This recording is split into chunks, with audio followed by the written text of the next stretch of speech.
Now, the Trinidad and Tobago economy has been driven by oil and gas for well over a century. Over the last 60 years of independence, the sector has withstood the vagaries of price shocks. Terry and Browne-Campbell speaks with one of this country's energy experts in tonight's 60 Years of Resilience feature.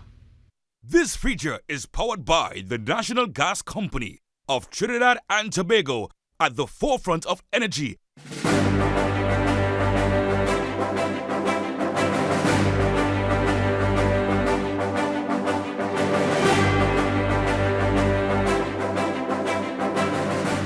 The first oil well in Trinidad and Tobago was drilled in 1857, which means for the last 160 years, the energy sector has influenced our fortunes.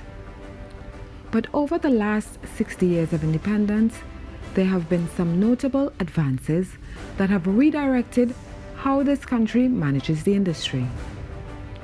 We spoke with leading energy expert Dr. Krishna Prasad about some of these changes. In the 70s, the first country in the world to generate 100% of our electricity using clean burning natural gas.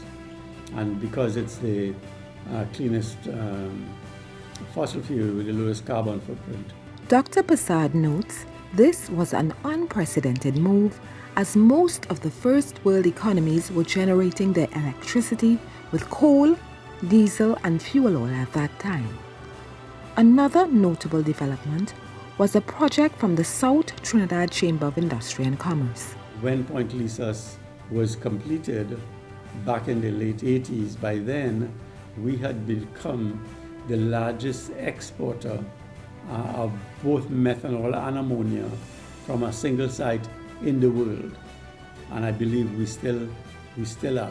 Government's move to quicken the pace of decision making regarding oil and gas projects also positively impacted the oil and gas sector.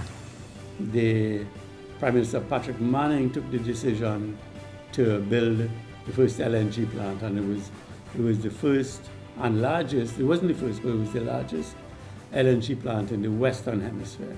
Dr. Prasad says the first liquefied natural gas plant in the hemisphere was built in Alaska.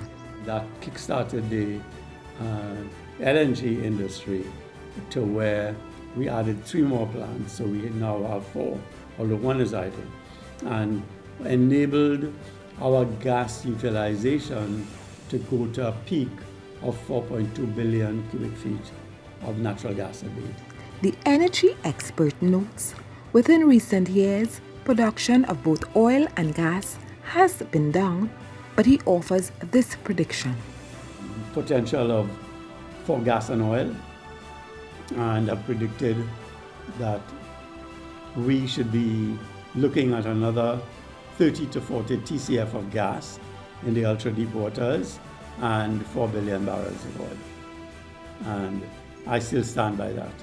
This feature was powered by the National Gas Company of Trinidad and Tobago, at the forefront of energy.